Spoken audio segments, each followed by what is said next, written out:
There's a saying that you know a person the moment you see his TV bigger in size than his bookshelf.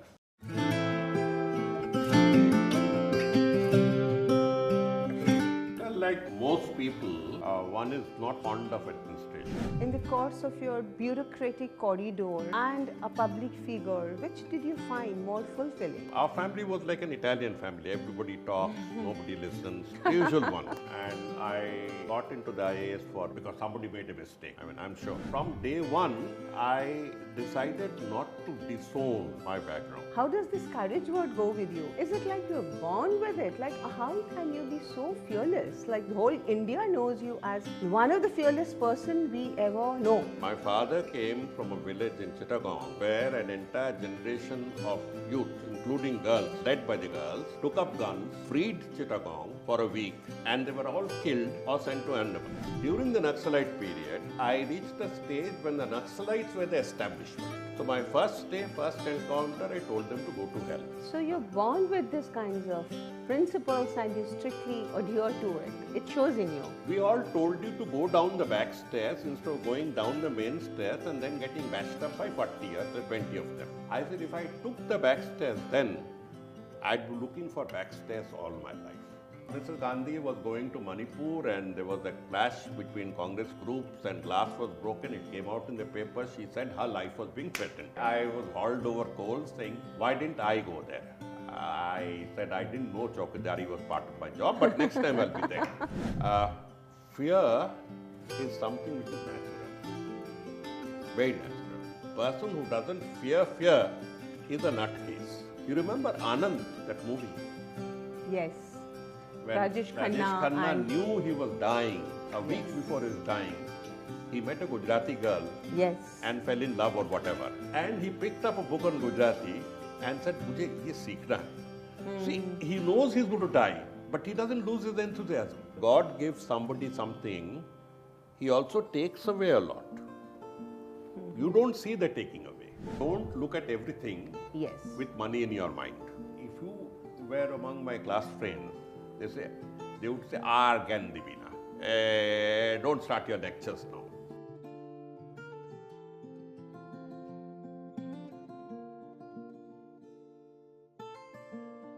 Hello and welcome to my show Carestories. This is not an interview session with my guests. Instead, this is my dream, my passion, my own storytelling with the eminent guests on my show who has inspired me on my own life's journey. I am a storyteller who is trying to impact and bring little change in our community through the real life stories of either me or my guests. Today I have with me a guest who can be best described as a man who is guided by principles and not by popularity. A man who doesn't echo opinions but owns them. I would like to introduce on my show today a man whom I think a very handsome, composed, yet the fearless guest of my show, Mr. Jawhar Sircar. Welcome, Mr. Sircar. It's a privilege to have you on my show today. I don't know how to and what to ask you, but let me start by asking, looking back way beyond, tell us one moment of your life that shaped you as your interest in the public service or cultural heritage. Well, like most people, one is not fond of administration and the government and the bureaucracy. It is only healthy to have a disregard for all of them. I grew up in that atmosphere also. But I remember when I was 13 years old, my family had to go to Patna, all of us. So we booked a coach of 72 seats to go to Patna. And our family was like an Italian family. Everybody talks, nobody listens. The usual one. So this bogie was booked for us to go to Patna because my uncle was getting married. And I saw at 13 what mismanagement can be. To put it short, we missed the train. Okay. And all 72 of us landed, or 70 of us landed at the platform, and my father and my uncle went round. They got another bogie for the next train. Okay. But when we landed in Patna, we found something extraordinary. We found that some people were standing at the gate, asking our names, and quickly fishing out cards, even to 5-year-old, 7-year-old cards. On the card was written your car number and your guest house. I mean, so all of us took it, and in spite of our best efforts to make mistakes, no mistake happened. The 70 people of Barjatri, the Bharati, were put into 10 cars or 8 cars, and we were all taken very smoothly. I thought that was extraordinary. Then we found that the bride's, my auntie's father was an IAS officer.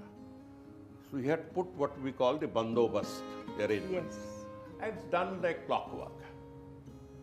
And compare this to the average way in which we get around work, and I found there was a specialization, a bit of a genius in such arrangements, and everything that we wanted for the next 3 days was there. And people checking. This shook me up. So that's one of the first major reasons where I decided that this has its own merits. Yes. So, also thinking and asking about, in the course of your bureaucratic corridor and a public figure, which did you find more fulfilling? Like, you have a public figure which is very different from the bureaucratic corridor what you had. So, which is more fulfilling? Like when you talk about, cultural heritage, when you talk about a lot of things publicly. So, which was more fulfilling for you, to serve that or to serve, to be this? You know something, I never felt any contradiction between the two. There's a reason. The reason was that since I was a student of the turbulent Naxalite period and all that, and I got into the IAS because somebody made a mistake. I'm sure. Whatever. So from day one, I decided not to disown my background. I'll put it this way. My first posting was as Assistant District Magistrate, Bardwan. I had a snob of a district magistrate who came from a very middle class family but had affected accents and acquired snobbery. So I knew what I shouldn't have, point one. So after a day's training, I took a cycle and went to the Bardwan town and wanted to have Golgappa Puchka. Now, some stupid reporter brought it out. So what? So I was called in and said that we have a different approach to life. I said, you have, not me. So from that period onwards, I have never made a distinction. In other words, when I was in the district and came to Calcutta, I had to hire a black and yellow taxi and go. If there was a tram going towards from my house to Rajbihari, I would hop onto the tram. You don't lose touch. And then I started studying when I was posted in Calcutta. And my car would drop me at National Library every day in the evening. And the National Library would go close at 8. I never kept back the car. For years together, I took 47A. I don't know whether you know the bus. It doesn't matter whether you're a commissioner or whatever and you're getting on 47A and somebody says, hey, move your ass. That's how things move. I don't know whether I can hang on to. See, we grew up clinging to the footboards of buses when transport was in complete shambles. I can't remember the day when I went to college when I had a seat inside the bus. Getting off the. So if you grow up like that and then you suddenly acquire heirs, you are a fake. So best to remain what you are, and the transition from government to public life or public life to government was very smooth. I never felt any problem. But the problems I felt, I must tell you in public, were within the bureaucracy. Within the bureaucracy, there is an assumed casteism. We, they, people, subjects, citizens, etc. That comes genetically. It's a genetic behavior. You put someone behind a counter and he or she starts acting cranky after 10 minutes. So, because you have given a task and a power, so it comes genetically. The point is not to allow it to come. Not that I didn't blow up once in a while, I did. But not to allow it to come. So in the evenings, when our officers would get together and look at each other's wives or drink, I felt I don't need to waste my time there. I'd go with my school friends. That's it. So that's it. This is something I'm hearing. Anything you say, actually, anything you say. 2 words, Jawhar Sircar and courage. No fakeness, genuinity. You know, these words go together. How and what? I mean, tell us a story, or I don't know how to ask you. How does this courage word go with you? Is it like you are born with it? Like, how can you be so fearless? Like, the whole India knows you as one of the fearless person we ever know. So, like, how does it go? Courage, fearless, like this goes with you. It goes side by side. Instance, thoughts. I mean, how is it so? I don't know with this fearlessness. It's people call it stupidity. I'm not practical. Not very practical. That if you do this, this will happen. I don't think much of the consequences. My father came from a village in Chittagong, where an entire generation of youth, including girls, led by the girls, took up guns, freed Chittagong for a week, and they were all killed or sent to Andamans. It's a type of attitude. What was Mastada trying to say? He was saying that if every district of India did this, we would be free.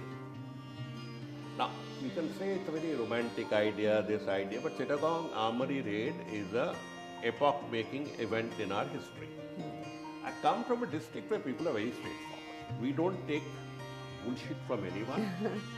And that includes school teachers, class teachers, who put a hand and argue back.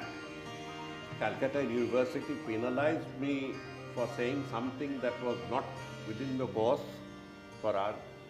You see, there's a cost to it. There's a cost to it.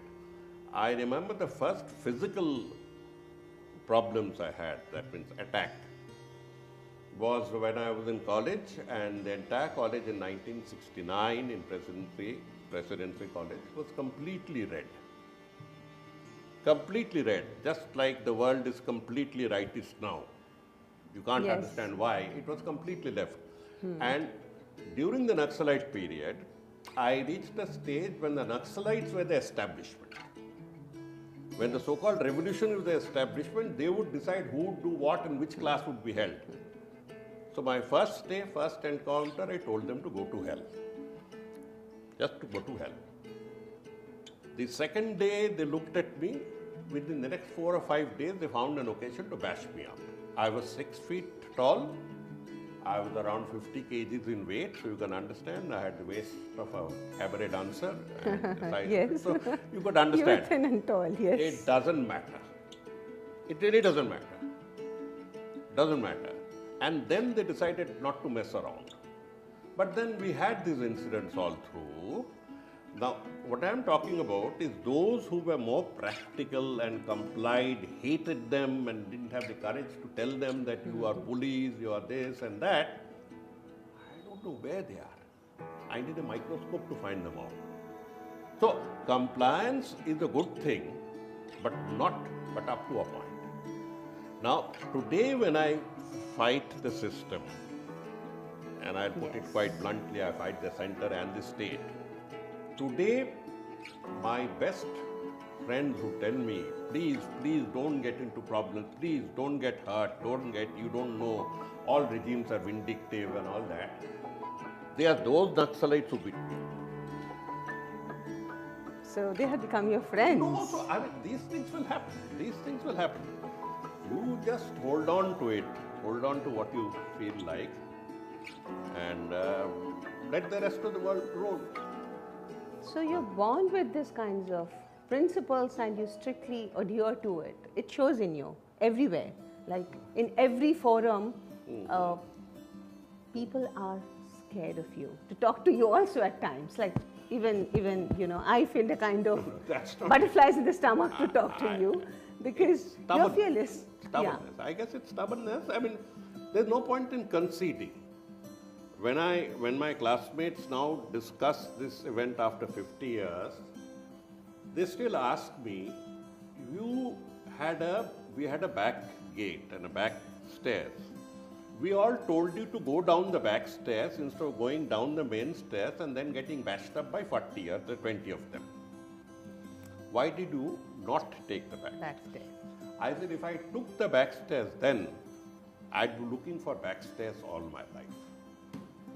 Such a wonderful statement. I'd be looking for back stairs all my life. So I don't consider it anything great. I did.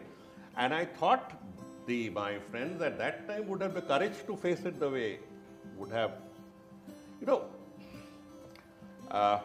Fear is something which is natural. Very natural. I once read about General Montgomery, who said that every time I move into a battle, my knees shake, my hands quiver, my throat gets parched, and my heart goes bumpty-bump. He said, that is a natural feeling. A person who doesn't fear is a nutcase. Is a nutcase. You have fear, but then you go and take your decision. You take your decision. Yes. That's it. How to face it. Huh? Yes.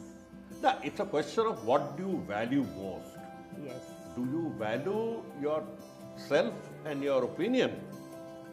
Or would you like to sort of adjust and make compromises and get along and this?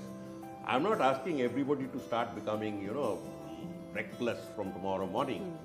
But there'll be always one finger that will be different. So it's part of the genetic spread. That's why we say, you own opinions, you don't echo it. How do you think, your point, why aren't there leaders, I won't say like you, but then why aren't leaders who are more empathetic about, leaders who are empathetic about public administrations? I would always like to compare you because I'm biased. I'm one of your greatest fans, so I'm biased. I always think that why aren't there leaders in our society who are as empathetic and should be empathetic for public administration? What do you think for? I told you that in public administration, remember, we get the best. Not my case, I got in by fluke. But every year, lakhs of students sit for the civil services exam and about 150 get into the IAS. So if you take up 60 reservations, that leaves 90. Out of 3 to 4 lakhs who sit, 90 will get it. So the assumption is that the 90 have a particular degree of excellence somewhere. So what happens after that? If he's a topper from IIT Kanpur and an MBA and gets into the IAS, then why does he look so glum? Why does he appear to you to be not sympathetic? Okay, I'll put it like this. You look at a hospital and you'll understand. At the reception or at the doctors, you don't feel that they are giving you enough attention. So what is the question of supply and demand? How many problems can you attend to? That's one. The other is, I told you about the genetic barrier that comes in. Once you get in and there's a red light over your thing and you're told not to do this, to do that, something gets in. Something gets in. And this is more among those who have, let us say, weaker familial or social upbringing. And there are many who go and marry, petrol pump owner's daughter and cinema hall owner's daughter and things like. I'm not saying that everything, but then they have this aspirational mode. I was extremely lucky that my wife and I never missed fighting every day, but she never asked for anything. She never asked for anything. I know her personally. She said, what can you give me? I know your salary. I know your pension. What can you give me? So तुमसे पूछ के क्या फायदा? So, if it's a very temporary phase, you are all to retire at 60, and after that you will all be queuing for medicines. You will all be queuing for that, and nobody will give you a damn. So, why build up heirs? Why build up heirs? So, my wife and I take turns to go to the CGHS. Yes, which you always do. I know it personally. Well, when I went to go and sit there, if they'd asked me to sit there, I like it. You know why? I like sitting outside doctor's chambers without any special treatment, without any queue. If I jump the queue, the patients will all start shouting. So if he asks me to wait for half an hour, he's actually giving you a blessing. You know what? I have a huge amount of stupid WhatsApp that have been sent to me. YouTubes and this and that, no tension, no tension. So you just have to adjust what you need to do with your time. People has to learn from you. I don't know, you have been the best teacher of society. I personally feel so. You should be a teacher, but with it comes cultural heritage. How do you think your cultural heritage thoughts could influence the community? Is it a part of community service? Because we are greatly, you think cultural heritage to be preserved, you talk about it, and it comes a point where community service has to do a lot with this, your preservation of cultural heritage. Well, culture and education are two subjects. They are not two subjects. I call them traits that differentiate a man from an animal. There's a saying that you know a person the moment you see his TV bigger in size than his bookshelf. Yes. Bigger in size than his bookshelf. So you know what his priorities are. Now most people start moving on that vein. A TV or a show or this thing is always an allurement. If you open while there are all allurements and they're all interesting, people are working a lot to impress you and all that, it's a question of what priorities you take. Aesthetics. I'll give you a story. I must tell you what aesthetics means and order means. I was once in charge of a security arrangement for Mrs. Indira Gandhi. Yes. This was 1978. She was out of power and heckled by the Janata government, and I was serving the Janata government as the additional district magistrate. One of my charges was the Calcutta airport. To put it short, Mrs. Gandhi was going to Manipur and there was a clash between Congress groups and glass was broken. It came out in the paper. She said her life was being threatened. I was hauled over coals saying, why didn't I go there? I said I didn't know Chowkidari was part of my job, but next time I'll be there. So when she returned, I went to the airport and declared 144, no crowd. She came in and said, who has declared curfew? 2078 was 25, 26, thin, scrawny. Yes. She looked at me, I said, who is the magistrate here? I said, I am. She looked at me and was totally unimpressed. She decided not to argue with me. She went straight up to her restroom, we had kept a restroom for her. And in administration, you are taught to check everything. So when I asked my deputy magistrate, have you checked that restroom? Incidentally, she needed a 2-liter bottle of Dettol. I'm telling the public today. She needed a 2-liter bottle of Dettol. But after all those embracing of kids and putting them there, she had to Dettol. Sanitize, whatever. So I remember this day because I was young and I had asked them and the room was checked and everything. She walked and she could walk faster than me. So all her followers were falling behind. Pranab Mukherjee, Mr. Ghani Khan Chaudhary, Subrata Mukherjee, I mean the whole lot were panting to keep pace with her and I was just behind her. As she was entering her bedroom or room, she stopped for half a second, used her toe to straighten the mat and then enter. I never forgot it. A person so busy, a person so controversial had a sense of aesthetics. She could have gone over into that room for half an hour and come out with the mat remaining, doormat remaining askew. Yes. It's a question of, so aesthetic is also a question of obsession. Aesthetics are one of the roots of culture. Whether you accept any amount of nonsense as aesthetics, when you see these horrible fiberglass statues at the airport, yes, when you see horrendous paintings, public paintings there, you wish to look away.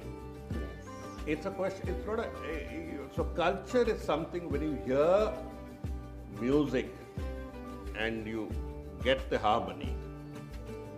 I'm not a music person, but the basics. And you can distinguish between harmony and cacophony.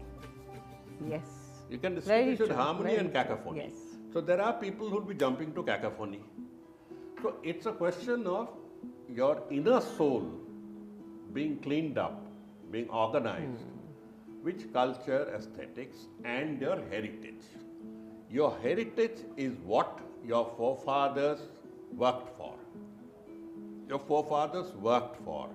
The built heritage they gave us, the beautiful intangible heritage they gave us. You know, a few days ago was Shoshti, Jamai Shoshti. Yes. And I was lucky enough to have a Bengal mother who would use Shoshti to sort of celebrate her sons and daughter. And I was married into one of those old ancient Ghoti families of Calcutta where they doted on the Jamai.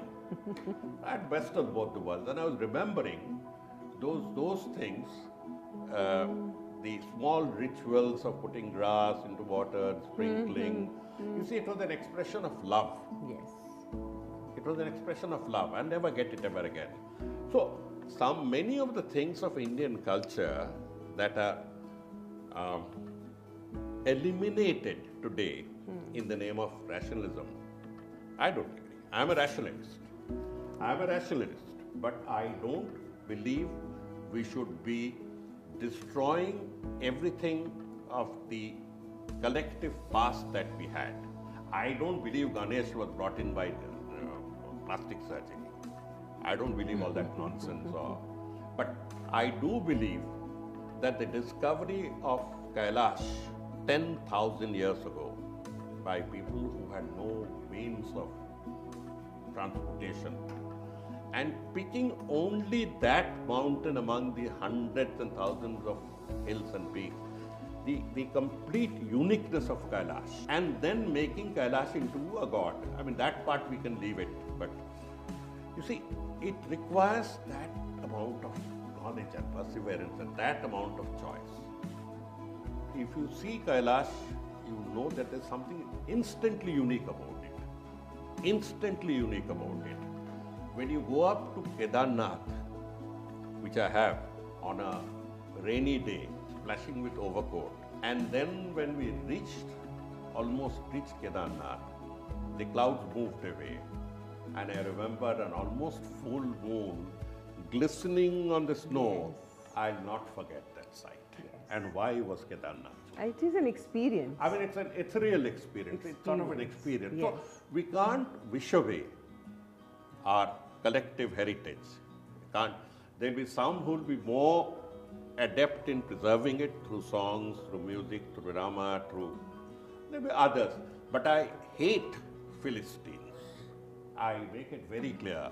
A person who comes back home and then either gets onto the phone to talk nonsensical things with some nonsensical friend at the other end, or watches some anti-cultural soap story. God gave you that amount of time and that amount of hard disk. What you do with that hard disk and what you do with the time is yours. Your choice. Your choice. Absolutely. So when you talk to them, you find that you are talking to a person who was a topper in MA but has acquired less sense over the next 20 years thanks to the choices he made. And you don't feel like talking because he's spewing nonsense. He's talking incoherently because he decided not to pursue the minimum urges of aesthetics, culture, education, acquisition. You remember Anand, that movie? Yes. When Rajesh Khanna knew he was dying, a week before he was dying, he met a Gujarati girl and fell in love or whatever. And he picked up a book on Gujarati and said, "Mujhe ye seekhna hai." See, he knows he's going to die, but he doesn't lose his enthusiasm. And there are people who are living life by the Newtonian laws of motion. Yes. Newtonian laws of motion, chalta rehta hai. And so that debasement, that dufferization of India, I'll use the word dufferization of India, pains me. And that dufferization is essential for poisoning our mind. Because once you have kept your mind vacant and you have kept your mind vacant, any amount of poison can be put into it. Any amount of stupid ideas can be put into it. Yes. Look at the Bangalore stampede. Yes, just now it happened. Look at the stampede. So you'll understand the collective stupidity that we engage in is partly because the mind has not been filled by worthy things. I mean, this is such a thing, the story would never end. Being a parliamentarian, being a intellect, sharp, crisp, bureaucratic leader, I would say, which do you think, as a community service, as a community, from community point of view, which the future leaders who wanted to do, who could be empathetic to the society, could pick up, in a short way, which the society could relate the most they could actually do to help the future generation?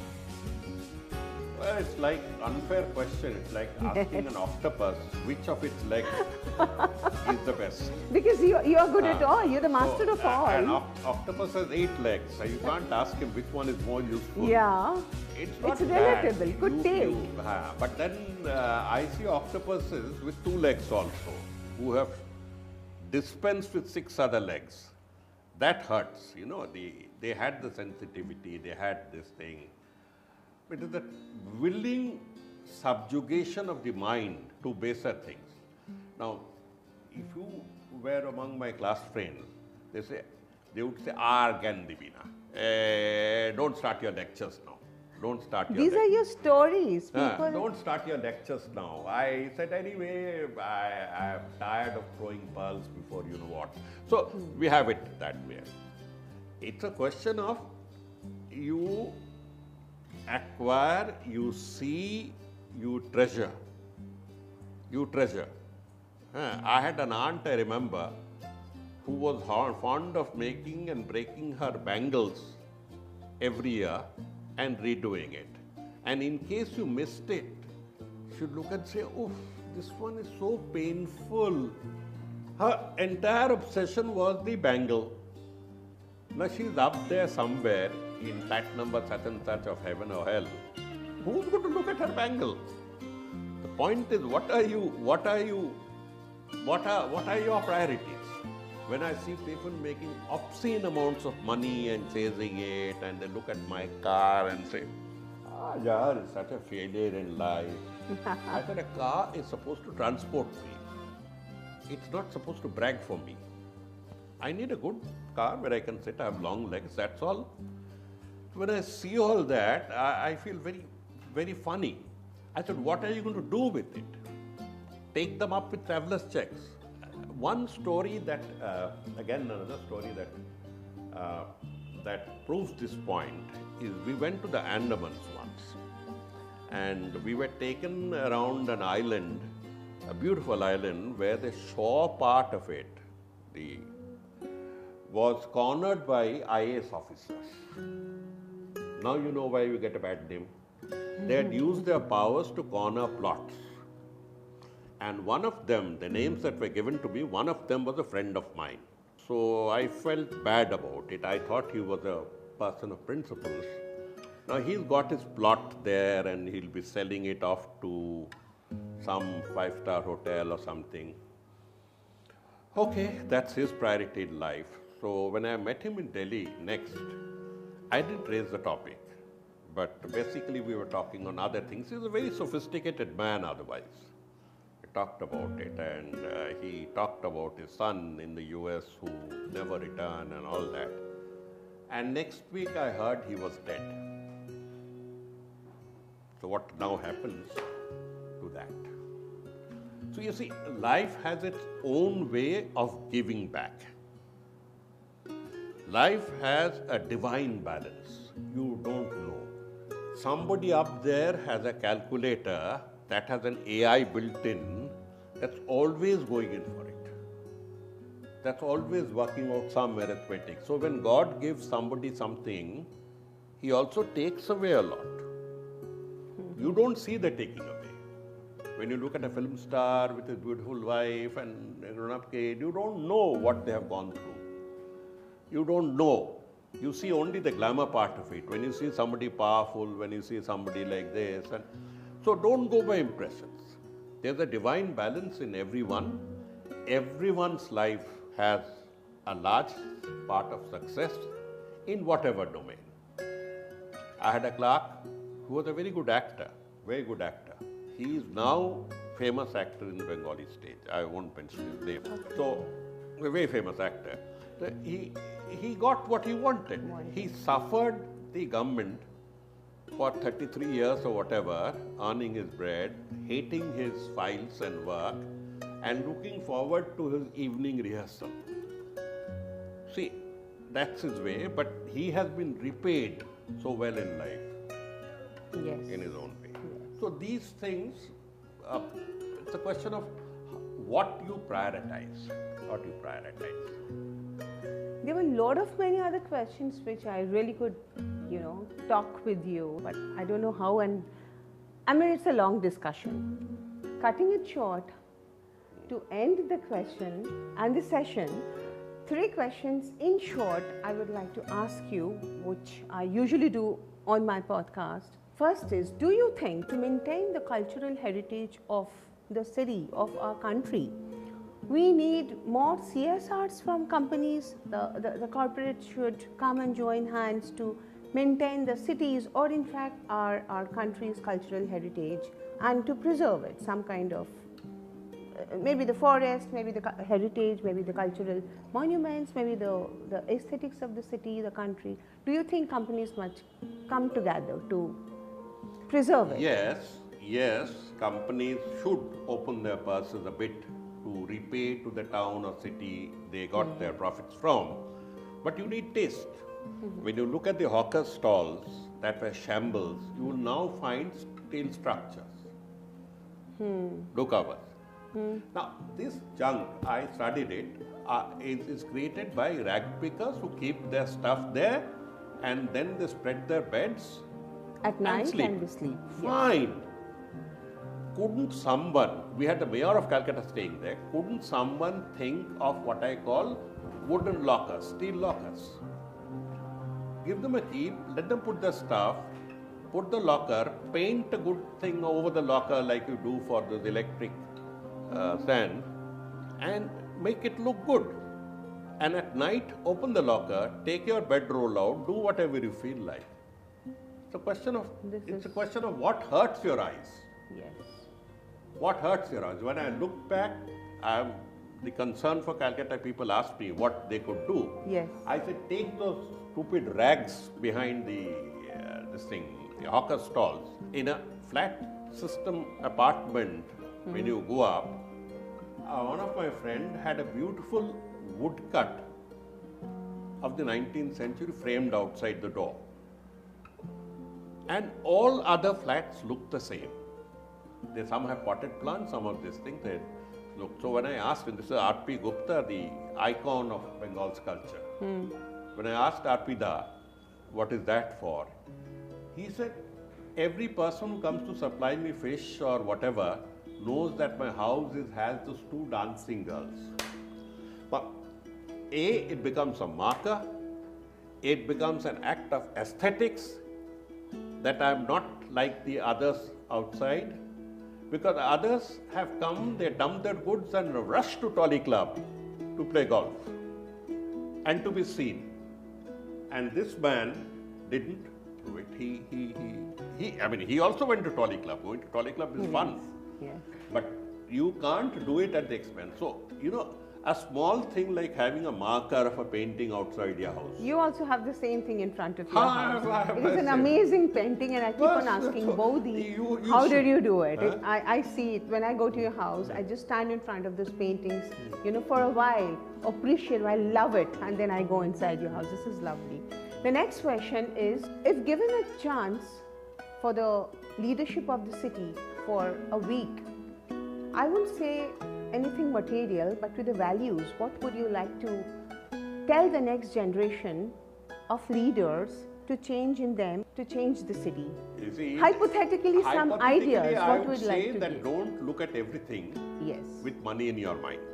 I was born into the permit control Raj, and I was one of those who broke down that permit control Raj to bring in liberalism in the economy, liberalization of the economy.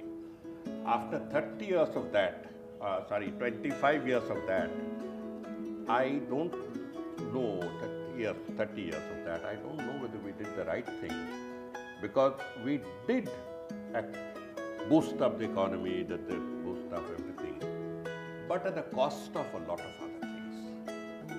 other things. So if the moral fiber of a nation is destroyed, there are crooks in America, there are crooks in Britain, there are crooks everywhere. But that doesn't mean that we turn into a nation of crooks. That we make crookery a part of an integral part of the culture that we taught you from class 2.